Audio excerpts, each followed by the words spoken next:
আত্মসহায়ক গোটৰ মহিলাসকলক দিব ওলাইছোঁ বিগ ব্ৰেকিং নিউজ।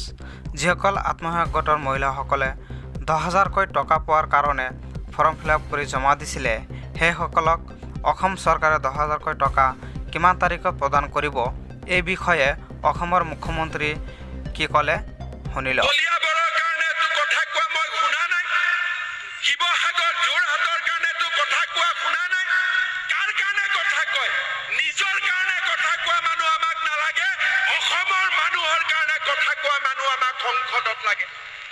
শ্ৰদ্ধাৰ ৰাইজ, আজি আমি অসমৰ মানুহৰ কাৰণে কথা কৈছো চৰাইদেউ ঐতিহ্য ক্ষেত্ৰ কৰিব লাগে, কাজিৰঙাত গড় হত্যা বন্ধ হ'ব লাগে, তুষ্টিকৰণৰ ৰাজনীতি শেষ হ'ব লাগে।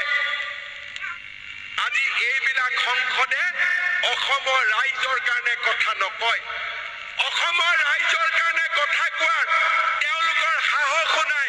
মাত্ৰ গান্ধী পৰিয়ালৰ বন্দনা কৰিবৰ কাৰণে তেওঁলোকে দিল্লীত যাব খোজে, তাৰ বাদে আৰু তেওঁলোকৰ বিকল্প একো নাই। লাখপতি বাইদেউ আছে নে নাই ইয়াতে? কোনে কোনে ফৰ্ম ফিল-আপ কৰিছে হাত দাঙক। বাইদেউবিলাকৰ বেংক একাউণ্টত পুতুং কৰি 10,000 টকা সোমাই যাব, ঠিক আছে। গিৰিয়েকসকলে কোনে কোনে দি দিব টকাটো? কোনে কোনে দিব? মই এটা বুদ্ধি দিওঁ, টকাটো দিয়াৰ আগতে মই আপোনালোকক জনাই দিম যে অমুক তাৰিখে টকাটো পাব। সেইকেইটা দিন 7 দিন আগৰ পৰা হাজবেণ্ডসকলক খুব গৰম ভাত খুৱাব, যাতে কোনেও পইচা নোখোৱায়। আপোনালোকক উল্টাই 2,000 টকা দিয়েহে যাতে। কংগ্ৰেছে কৈছে লাখপতি বাইদেউ নহয়, মই কৈছো মই লাখপতি বাইদেউ বনাম, ভিনদেউ বনাম।